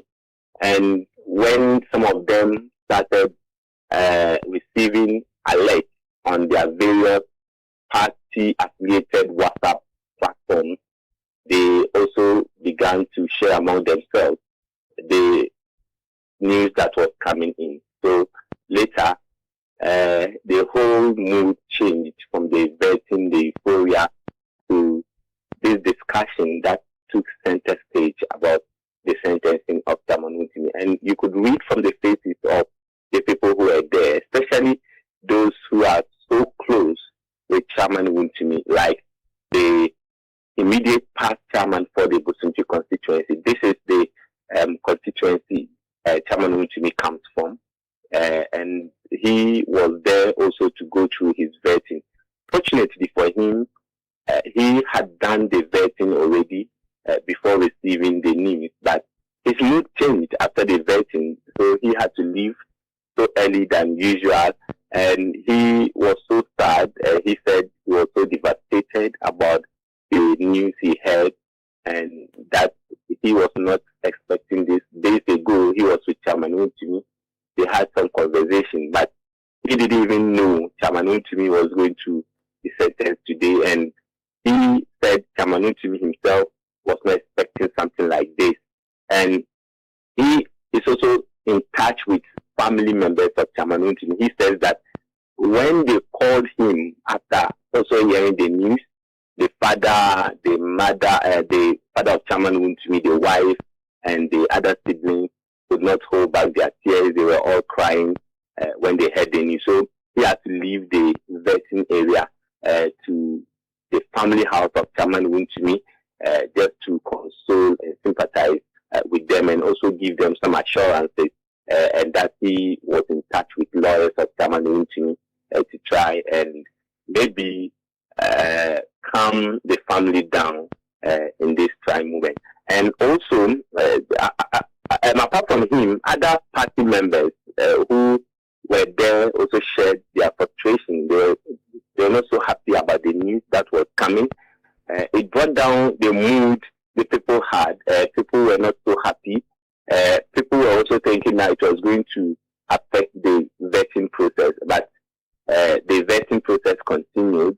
But this discussion also dominated people standing in small groups, having a chit chat on it. But largely, party members are not happy, and they say this is politically motivated. Are there any reactions in terms of demonstrations or protests? We've seen what the National Party has done. They said that they would help appeal. They've called a press conference. They are not happy, asking for more to be done. Have there been any physical reactions aside the comments that they gave to you at this event today, the NPP executives, and the supporters? Well, for key members of the party who we spoke to, they were just expressing their disappointment about the decision of the court, and also saying that they were going to urge the party members to remain calm while they get the processes through the lawyers and the leadership of the party at the national level to at least go into the matters and get things softened for them.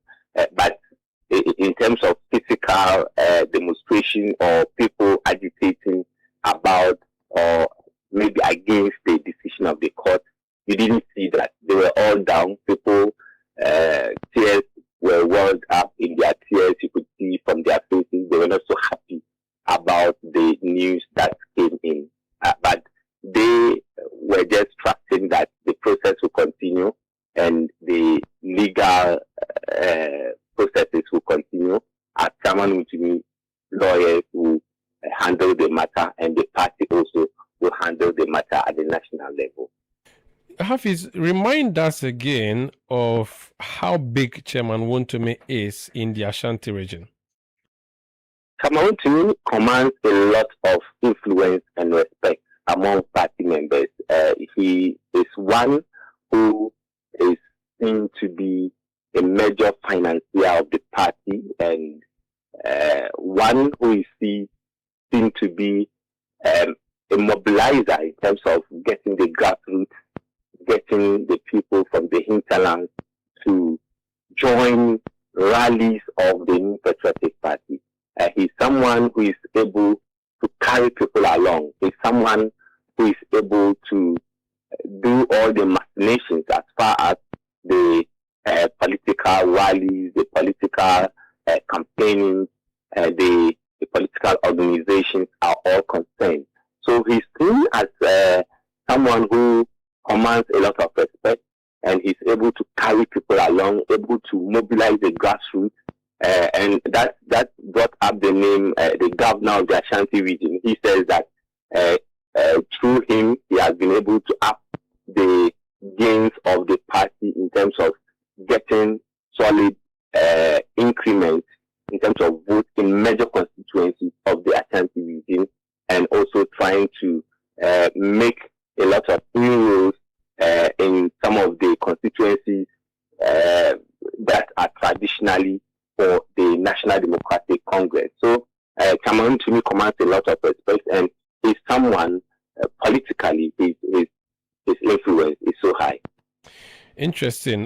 Do we know what this would mean to his attempt to run for the chairmanship of the party? I think the forms for that are not out yet, are they? Not yet, but officially we've not heard from his campaign team whether that decision is there to be able to contest. But for me, it's not time to even talk about the national position he's seeking to occupy. For them, they want this hurdle crossed, so that maybe if he's able to cross this hurdle, then they can talk about he becoming the national chairman. So for his supporters, they say for now they ought to focus on just Wontumi crossing the hurdle in terms of the legal battle he's facing now. But for the national chairmanship, they say he can come and then claim that position at any time. But this is the current issue that is seen as a setback, or maybe a barrier to becoming the national chairman. And for them, they think that it's a politically motivated decision or pursuit the ruling party is holding against him. They say that because he has been able to mobilize people from the grassroots while being the regional chairman, if he's the national chairman, he's going to do more for the MPP. So people also think that it's a threat to the opposing party going into the 2028 general election. What about the attempt to replace him as regional chairman? How many people are going for that? And what are they saying are their chances? So for now, we have two people. We have someone who has contested him twice. He's called. Can you hear me? Yes, I can hear you. Yes, he's called Odinho Kokuapia, popularly called Koka. He has contested Wontumi twice. And then Wontumi won, or Wontumi defeated him, and he was the chairman for the Efidjapkwabe South constituency for a very long time, and then he's also seen as someone who knows the grassroots very well. And Henry Kobna Kokofu, formerly of the Bantama constituency, he served as a member of parliament for the Bantama constituency. He also served as the CEO of the Environmental Protection Authority. He is also contesting in that position. So we have two people who are seeking to replace Chairman Wontumi as the regional chairman in the Ashanti region for the MPP. Thank you so much for speaking to us. Hafiz Tijani is our Middle Belt Bureau Chief. This is Eyewitness News on 97.3 Citi FM around Ghana on a host of affiliate stations. In the Western region, we are on Premier 100.5 FM, Beach 105.5 FM, and Sky 93.5 FM, all of them based in Takoradi. In the Bono region, we are on Greener 95.9 FM in Sunyani at the University of Energy and Natural Resources. We are also on Hammers Radio 106.5 FM in Gosu in the Ahafo region. In the Ashanti region, we are on Orange 107.9 FM in Kumasi. In the Volta region, we are on Akpini Radio 96.7 in Kwando and Heritage 107.3 FM in Hohwe. In the Northern region, we are on Dasuma 99.1 FM in Yendi. In the Upper East region, we are on Word FM 88.3 in Zuarungu. In Bolga, we are on 102.7 FM, that's Bolga FM.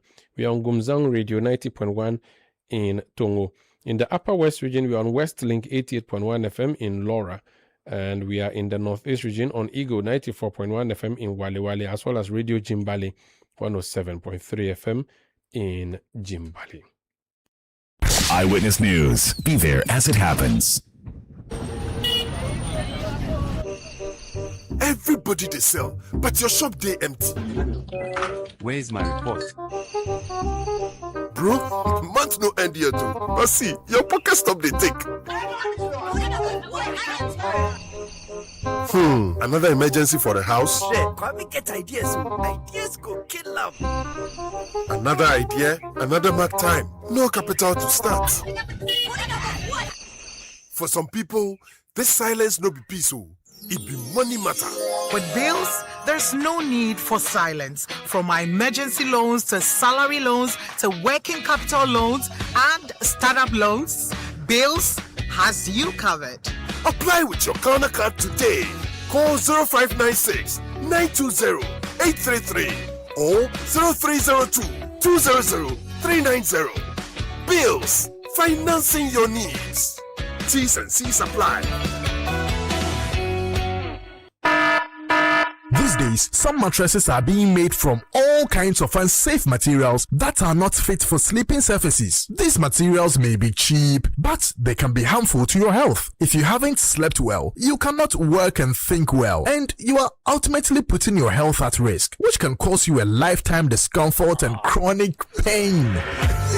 As responsible citizens, we should invest in safe, durable, and certified mattresses. Latex Foam remains the tried and tested brand we all love for almost 60 years now. They offer you unmatched quality and durability for every Ghanaian home. Talk to them on 0302 231 155 in Accra and 03220 29365 in Kumasi for all your inquiries, or walk into any of their outlets nationwide for your preferred choices. Do not settle for less. Go for quality, but Latex Foam, or else you do yourself. Latex Foam, your partner for life.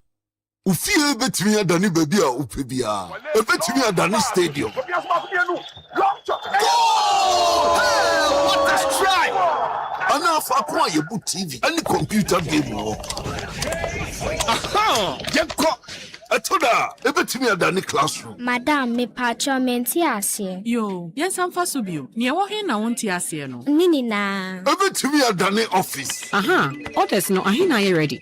Okay, mundi kan fanko East Legon. Ebetimi po, eswa ye fa ko a, ye hwehwemu wo. Daddy, e dey na big bang theory. Chen, mami bisa chat GPT.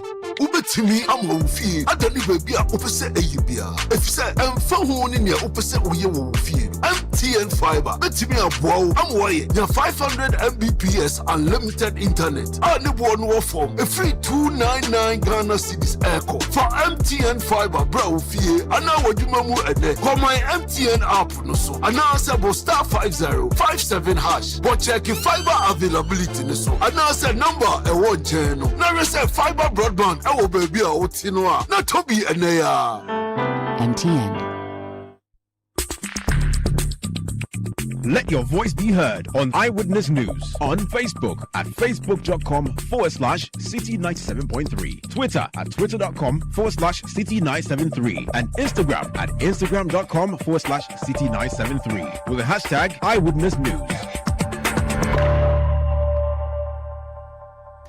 Yeah, welcome back. This Eyewitness News on 97.3 City FM. Up next, we have the latest in the world of business. But before then, Fafa Melody Portuguese in studio to give us more summaries from the newsroom. While in more news, residents and businesses in Kumasi and the surrounding communities should expect temporary power interruptions as the Electricity Company of Ghana (ECG) and the Ghana Grid Company Limited (GridCo) begin a 3-month upgrade of the Kumasi-Awomaso transmission lines. The upgrade, which commenced today, is expected to strengthen electricity infrastructure and improve the reliability and capacity of power supply in the Ashanti region. Speaking to Citi News, ECG's General Manager for External Relations, Dr. Charles Nik Amarteifio, said the region's growing population has made the upgrade necessary. So on Monday, we will start the upgrade of some of our lines in the Ashanti region. So the Awomaso and the Kumasi lines, and then upgrade of our substation, our transformers as a substation. And we are increasing from about 364 MVA to almost 1000 MVA. And this would affect power supply in these areas. So we entreat our customers to, especially those who be affected, to bear with us as we undertake this major upgrade. Dr. Charles Nik Amarteifio further urged residents to comply with all safety directives to prevent accidents throughout the upgrade period. The company, we are also concerned about the safety of our customers. So we plead with our customers not to go close to designated areas where our projects are going on. They should move away or stay away from these areas, and they should also be mindful of the safety instructions being posted or being given by the project engineers and officers working on the project. As your safety is of paramount, is of priority to us. So please, where areas are designated as project sites, we urge our customers not to go close to those areas so that we'll all be safe as our engineers carry out this very important exercise. The General Manager for External Relations at ECG, Dr. Charles Nik Amarteifio. Now, the local government minister Ahmed Ibrahim has commended the Accra Metropolitan Assembly for improving its financial standing and investing in sanitation equipment to enhance waste management in the capital. Speaking during an inspection and commissioning of newly acquired waste compactors and sanitation equipment by the AMA, the minister said the Assembly had made significant progress under the leadership of the mayor. We are here purposely to commission the trucks that you see behind us. He's not been in office for a long period. He's been in office for only 18 months. And in these 18 months, we are here today to commission this sanitation equipment. I know this is not the only work he has done. And to rescue the assembly from judgment debts, and to start paying some of the judgment debt that he inherited. And now AMA has been stabilized, has been rescued. The assembly is working together. And not only that, now they are procuring sanitation equipment, sanitation being the main pain or the main problem of the Accra metropolitan area. Clearly, the mayor and his team needs to be commended. Ahmed Ibrahim is Minister for Local Government, Chieftaincy and Religious Affairs. Now, the opposition New Patriotic Party says it will ensure a fair and transparent process as it prepares for its regional elections. Vetting of all aspirants for the post is currently ongoing across all 16 regions of the country. General Secretary of the NPP, Haruna Mohammed, tells Citi News the party has also set July 24 as date to hear petitions from persons disqualified from the polls. Started the entire process by opening up nominations and closing nominations on the 17th of this month. By the schedule that we have for the conduct of that election, we are starting vetting today across all the 16 regions, and vetting will end on 23rd of July 2026. After vetting, we shall have the room for appeals, which has kickstart from 24th to the 26th, where appeals will be heard from agreed persons who are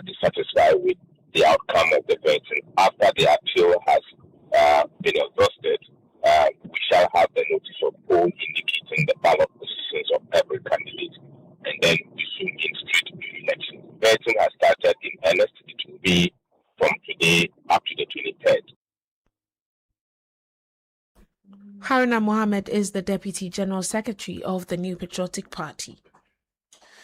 This Eyewitness News on 97.3 Citi FM. It's now time to bring you the latest in the world of business. And Nashika Caesar is in studio. Now, you're welcome to Eyewitness News. Thank you very much, Sanda. What are the big stories in your space today? Well, I'm sure you are aware that the Finance Minister heads to Parliament for the mid-year budget review on Thursday. Ahead of that, I would be telling you what the business community have been saying. Very well. Please go ahead. Right. The Ghana Union of Traders Association, GUTA, is calling on government to consider reintroducing the flat rate value-added tax regime as part of measures to ease the burden on businesses and support economic growth. Speaking ahead of the mid-year budget review scheduled for July 23, President of GUTA, Clement Boateng, said a review of the current VAT structure is necessary to create a more business-friendly environment and improve economic activity. We, those that are in the informal sector, we're paying a flat rate of 4%, but with the current regime of 20%, and because GRA has set a threshold of 750,000 at your annual turnover, those that are at that turnover rate of 750,000 are all supposed to be in the 20% regime. I really think most of our members don't fall into that category of that 750,000 threshold, and so therefore we want the flat rate to be reintroduced, and we are suggesting that it should be at least raised a little bit between 5 to 6% instead of the 4% that we were paying. Clement Boateng also urged the government to accelerate the operationalization of the proposed Women's Bank, arguing that the initiative could provide critical financial support for women entrepreneurs and small businesses. GUTA has a lot of women as far as trading is concerned, and these women need facility at a very moderate lending rate so that they could also inject it into their business to run their business. So since this government came out with the setting up of women's banking, we have been expecting that at least by this time the women banking should be in operational. But so far we have not seen the operationalization of this women's bank. It's our expectation that coming up with this media budget, the minister, will make pronouncements as to when exactly this women's bank will be in operational. You had there the president of GUTA, Clement Boateng, speaking there. Moving on, the Bank of Ghana says Ghana's sustained decline in inflation has come to an end as the pace of price increases begins to pick up again.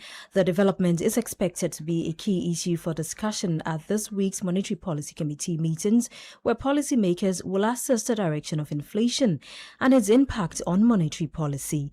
Opening the 131st MPC meetings in Accra, the governor, Dr. Johnson Isiama, said although inflation remains below the bank's target range of 8%, plus or minus 2 percentage points, the recent trend marks a shift from the sustained easing in prices witnessed over recent months.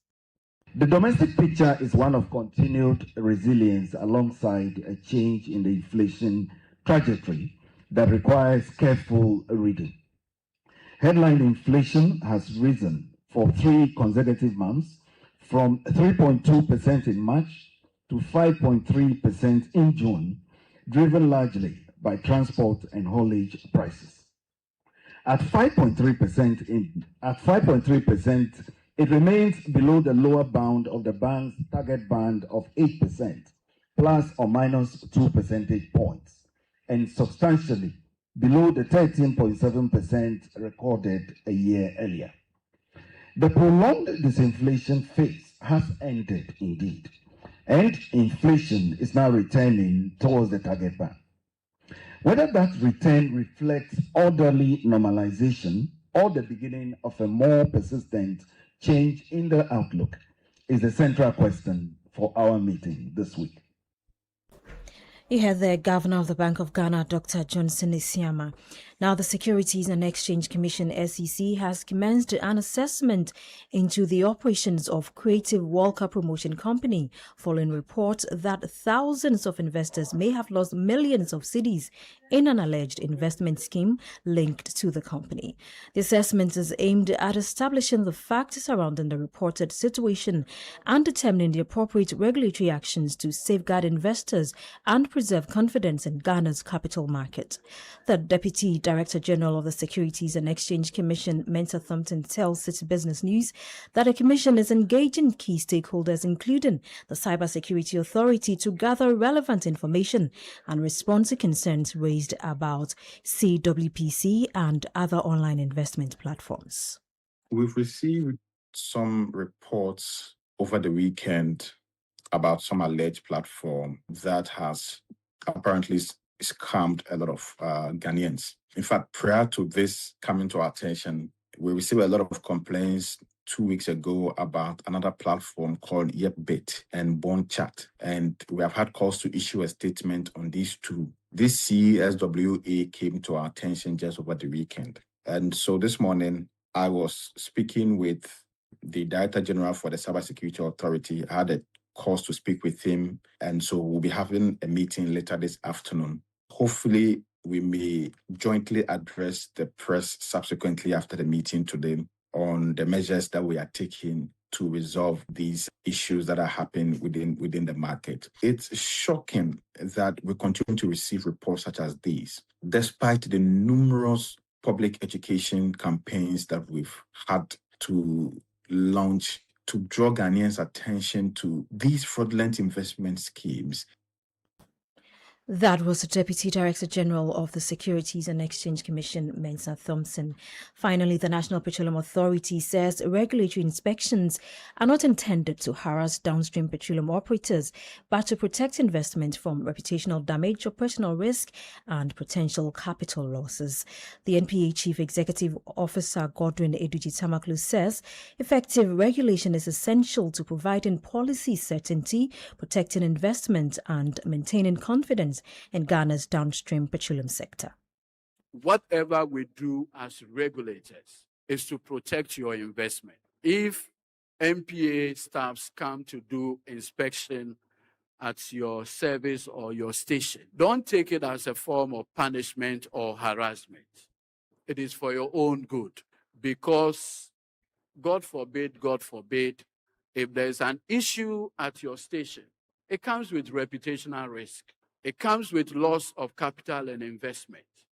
And so you need to cooperate with us to make sure that we get your business protected by way of regulation. We will not come out with anything obnoxious. We would ensure that we protect your business and protect the consumer as well. And like we always say, what is cheap can be very expensive. Godwin Edudzi-Tamaklo is the Chief Executive Officer of the National Petroleum Authority. And in Citi Business News on Eyewitness News, I'm Nashika Caesar. Sandra takes back. Thank you so much, Nashika Caesar, with the latest in the world of business. This is Eyewitness News on 97.3 Citi FM. We'll return with Talkback, which is brought to you by Valexleys. Eyewitness News. Be there as it happens. Introducing Ghana's leading pay-as-you-copy photocopier leasing company. Lease an A4, A3, heavy-duty or production machine and pay for only the copies made, or design your own payment plan. Simple and tietia. That's not all. Incredibly, toners, repairs, maintenance, follow-me printing, centralized tracking all come free of charge. Remember, financial prudence is the name of the game. Folks, forget about the expensive gimmicks and be smart. Join the hundreds of satisfied clients across all the 16 regions and every sector of the economy and save over 60% of your printing costs. Visit us at www.valexleys.com or call 0244-644048. Be prudent and lease a copier. Terms and conditions apply. Valexleys is a wholly owned Ghanaian company. Valexleys, affordable document management solutions.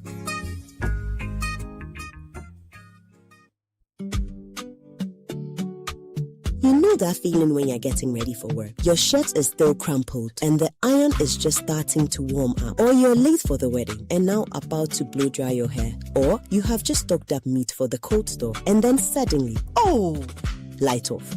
Life just keeps getting paused. But what if your roof, yes, your roof, could keep things running in your homes and businesses? With EcoBank ASAP, you can switch to solar now by getting a loan to buy solar power systems with no upfront cost and easy repayment. Power your life through EcoBank's vetted solar vendors and lower your power bills over time. Take back your power with EcoBank ASAP. EcoBank, the Pan-African Bank.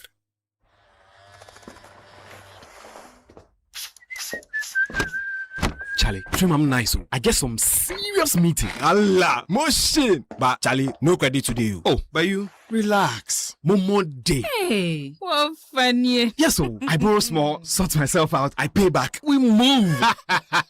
Spot there. Ah, Charlie, you sure say you pay back? Yes, so that anytime somebody else they need them, Momo day. Be like I for can't borrow some more. Hey, you this boy. Don't go there and disgrace yourself. Allah, motion. Responsible borrowing be the real flexo for today's needs and tomorrow's dreams. Borrow, sort them, pay back. Momo day. HR is evolving. Are you ready?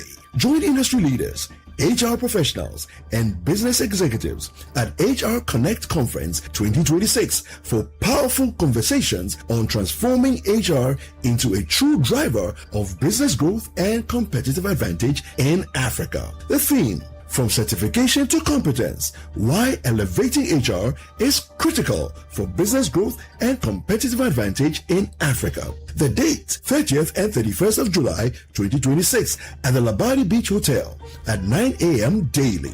Tickets are going for 2,000 Ghana cedis only. HR Connect Conference 2026. Connect, learn, lead, and transform.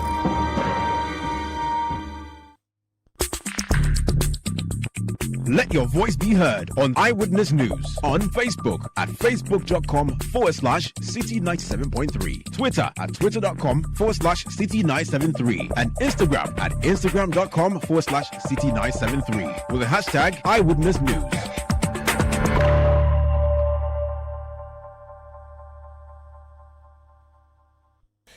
You're welcome back. This is Eyewitness News on 97.3 Citi FM. It's now time for Talk Back, which is brought to you by Valex Lease Equipment Limited. Valex Lease affordable document management solutions. It's now time to put the microphone in your hands and hear from you all the reactions you've been sending through on our various platforms to the stories that we've been bringing you tonight here on Eyewitness News. I start off from X, and Richard Silva says, wow, that's a hefty sentence.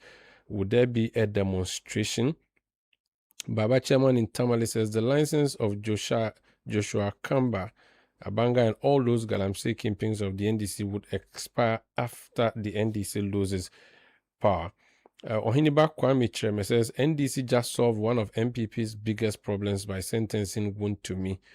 Then Ohiniba is continuing to say, who was misinforming Akufo-Addo? That's in relation to the voice we brought earlier. Nukunu Foga says the Minister for Education should be bold to control SHS placement. It doesn't make sense to place a child with a grade 53 into SHS. If grade 9 is a failure, why admit a child with 5 failures plus 1 grade 8?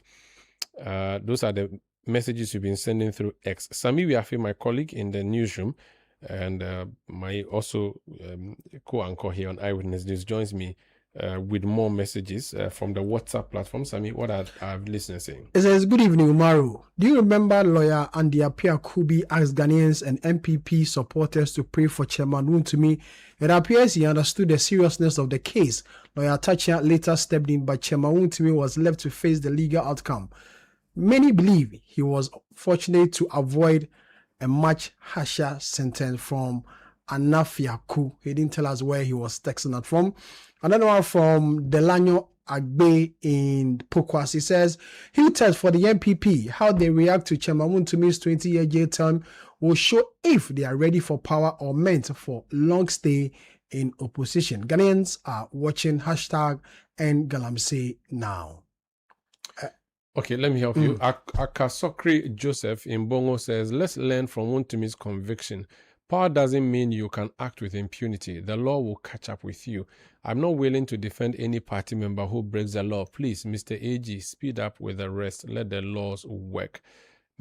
this Emil Akwensivi in Akwemufie in the Eastern region, he says many press conferences by the MPP won't commute or reduce the sentence of Chairman Wontumi.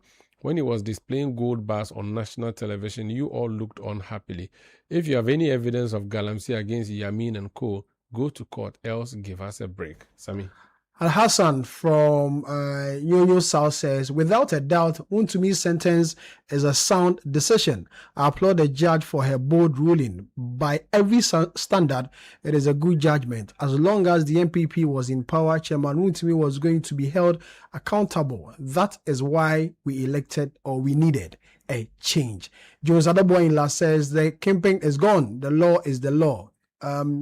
Useless press conference, do not reserve the court decision. If you are not happy, go to the court. By Papa Josado Boy Ila. Paul in Ahafomim says, after sentencing Chairman Wontumi, Ghanaians equally expect what will happen to Abanga and the Awin MP, who are indicted by members of their party. Wontumi has been sacrificed, and we expect similar punishment for these and many more members of the NDC. This cannot be a political persecution. I think I've read this next message, so let me go to the next one. Honorable Katie Hammond and the NPP General Secretary, if they have evidence against any NDC member who is doing galamsey, please go to court. Wills Yoga in Abuja 30 in the Volta region says the conviction and jailing of NPP Ashanti Regional Chairman Enchebo Siakun alias Chairman Wontumi should serve as a strong warning to those involved in galamsey. There's no hiding place for illegal activities, and his imprisonment is not a witch hunt. It underscores the commitment to hold offenders accountable and protect our environment. Sami. First time hearing Uncle Katie says the 2024 elections. His opinion is always welcome. Ras Walid in Ashaman. Ras Walid, is that Ras Walid? I know. You know some Ras be in Ashaman. Ras Walid from secondary school in Ashaman. You know I'm an Ashaman boy. So maybe it's him. It's possible. Ras Walid. Wow. Ras Aya. There was Ras Odenchem as well. Okay. It says MPP forget that they are in opposition. The court made their ruling not. So I don't get in it. The court make their ruling not NDC chairman. It's a decision of the court, not the party. Not the party. Chairman or secretary work in that court. What are they talking about? The law is the law. This is from Yaya Yumza inside Agric Tamale Central. The law is the law. I remember that phrase very well, Maro. Aziz Donla in Wa says the distraction Wontumi cause is unbearable, and that should be the point of concern for all. Indeed, this is a legitimate lesson for current appointees. Wontumi 20 years jail should serve as a lesson to all, especially politicians. The MPP is a neck party to galamsey. This is coming from Colossians at Sunyayi West constituency in the Bono region. Sami, I want to just hear from our legal affairs correspondent Hansen Ajiman. He was in court today. Hansen, so what was the demeanor of Chairman Wontumi? He was in court himself. So he arrived. I hear he drove himself today. He drove himself to court. The Land Cruiser 70th anniversary, and when he came in a bright yellow kaftan with blue in it. So usually when he comes to court, he has a sign that he does. The clocket. Yeah, I don't really understand what it means, but it's a Gen Z thing. You're not a Gen Z. He's a 49-year-old Gen Z. So two of his fingers together, and so just from his entry to the court premises to the court building, it was as usual as it happened. The only difference was that he came way earlier. Okay. Because the case started at 9, but around by 8:15 he was already seated in the courtroom. And I'm sure there will be a lot of attention and journalists and even public onlook. People wanted to know what would happen. Yes, so I guess that's why he decided to come quite early. And I'm sure it perhaps will be based on advice from counsel. When the case started and he was called to the dock where usually the accused persons will stand, his demeanor was quite okay as a judge. Was went through the preliminary issues of dismissing the applications or the request for adjournment, the application for referral. And then the judge started analyzing the charges and the ingredients of the offenses. And when it got to a critical point, that is when his demeanor changed. So, for those who have reported in the court, I mean, I remember covering the very popular case of Bill versus Adamu Sakande. I was in the courtroom when that judgment was delivered. When the judge started, I thought, okay, he got something, he's going to go home, But it got to a point that you could see clearly that this member of parliament was going to go to jail. In fact, the first indication I got was when I got to the car park of the court. At the time, that court was sitting where the Supreme Court is. And I think it's Justice Quist's court. And when I saw the Black Maria, I knew that this guy was going to go to jail. But again, you have to go and sit down and listen to the judge. So at a point, you can notice the trend or the analysis of how the judge was proceeding. So you started sensing that this guy will go inside. He himself started sensing it. So then, because the most controversial issue within the case has been whether he permitted someone to go and mine, and if that permit in itself amounts to assigning. So the judge demolished that, and then the judge indicated that having engaged the person to go and do reclamation without paying him, then the judge will agree that indeed you told Henry Okum to go and mine and then use the proceeds to pay himself for the reclamation, as Henry Okum has said.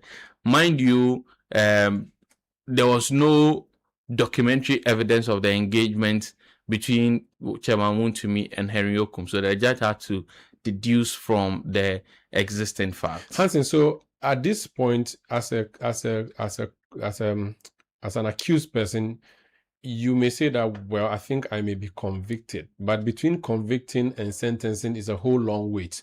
Typically, some judges would convict and say, come back 3 days later or 1 week for the sentencing. But this one both happen at the same time. Yes. So the judge, after conviction, then received mitigation, prayers and mitigation. And so the lawyers, those who came to hold the brief of Attah-Mensah. Oh, he wasn't him. He was not in court himself. He had served notice. So that was the first preliminary issue. He wanted the matter to be adjourned until he returns on Wednesday. Oh, he said he had traveled. The judge indicated that she was not going to abide by that because the adjournment date was made based on the agreement of the accused. Because again, before cases are adjourned, and for the experience we see in court, the judge would ask the two lawyers to agree check on their date. diary and so see. They always agree before the date. It's not as if a judge gives a unilateral decision, right? So the judge's point is that if he knew he was not going to be available on that particular day, he should have raised it, and then the court would have taken consideration. Maybe it was an emergency trip. Well, his letter says it was a planned trip. Okay. So after the sentence and after the conviction sentence, what happened? Police officers carried him. So there were police officers, just as there was no Black Maria, but there was more than usual police presence that we would notice at the premises. I also saw some officers in the prison uniform. Lurking around the corridors of the criminal court. For what would happen eventually is that the police would take him first into their custody, and then the necessary documentation should be done, and then he'll be handed to the particular prison. Was he brought out through the main frontage of the court complex or the back door? He was not. Usually nowadays they don't usually do that. For high profile cases, they will use the back door. So we won't see the person leaving. Yes, we won't.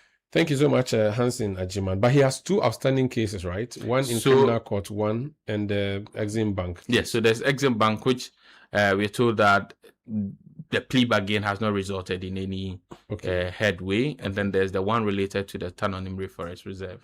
Wow. Thank you so much. Hansen Ajiman is our legal affairs correspondent. Sami, let's conclude with the messages on Isaac in Tamale says, 20 years with hard labor, this is what justice looks like. Nobody is above the law. This should send a strong message to all politicians. Ghana is not a playground, and politics is not a license to steal. Angelo Kojo Fiagbe says all average Ghanaians know a day like this will visit all individuals, either alive or in death. I seriously don't know why human beings have become so greedy for getting money. Wontumi should serve as elephant to all greedy people. Why elephant? Maybe you mean example. I'm sure he wants to say the symbol of his party is an elephant. Yeah, I'm sure he meant to say example. But anyway, Charles and also says, Honorable Katie Hammond is... Honorable Katie Hammond, you couldn't prosecute your members involved in illegal mining and shield him until a new government took him through the legal process. He should accept first the log in his eyes before pointing at other people. Whoever breaks the law must be severely punished. I'm happy for Ghana. Sami? A crime is a crime, whether it's looking black or red, and the opposition should stop the tables will turn anthem they are spreading if they believe the rule of law and democracy. Edmond from Kofodia. KS in Eyewitness says, I trust you are well, Sanda. I think it was a waste of precious airtime inviting Mr. Hammond to speak on this issue. He added zilch to the conversation at hand. I'm not surprised the folks from the Elephant Party are saying this is a political witch hunt. These are the real enemies of the state. Next message. The future is pregnant for all politicians in this country, and I wish to remind the civil society groups and clergy who are quiet today to remain quiet when the tables turn and same principles and laws are being applied. Okay, let me take the next message that would come through. If you could just go. Babs Lamakara in Tamale says, Chairman Wontumi's conviction is a warning to all the kingpins engaged in Galamsey. This administration will let the laws of the nation deal with them. This is just the beginning. One down, several others to go. Sami, you have a message from Isaac in Kaswa. My people, they say with this sound bite by former President Akufo-Addo, we can boldly say that the president was aware of what Wontumi was doing to our forest during his tenure as President of the Republic. Prince Henry in Koforidua says, please, what is the difference between someone giving his land to Galamsey and someone doing Galamsey? Clearly, Chairman Wontumi facilitated the Samra Boy Galamsey. God bless our homeland, Ghana. The law is the law. People referencing that quote a lot. We, the people in Oyarifa, I was looking for his message. I'm actually flabbergasted by what I am hearing on your show this evening. Why do politicians think that the laws of this country do not apply to them? Do they own this country? What kind of irresponsible talk is this? Okay, let me take the next message, and if you could just go down, if you can go further. It says, posterity is going to judge all these guys parading as neutrals and doing the bidding of the government. They should well be cool in future when this president sets up. Malam Fuzi in Tamale says, criminal libel law, criminal libel law, which was revealed, is fully functioning under this government, and TikTokers, social commentators are being jailed left, right, center. But we're all here when Felix, Sami, Sam George, and Edem Agbana, together with some bloggers, ran wild with unsavory and vitriolic insults on Akufo-Addo, Dr. Baumia, and MPP bigwigs. Well, lots of your messages coming through. Do send them, and then we would keep reading them here. And let's keep the debate on using the hashtag Eyewitness News. But that's how we end tonight's edition of Eyewitness News. I was supported in studio by Sami Wiafi, Nashika Caesar, and Fafa Melody Botufe. Production by Beverly London, Julian Odami Asare, Kobina Wilson, and Fretete Jabano. Desmond Nyaku, and a new man on the Denise. Is your name Denise? Renis what?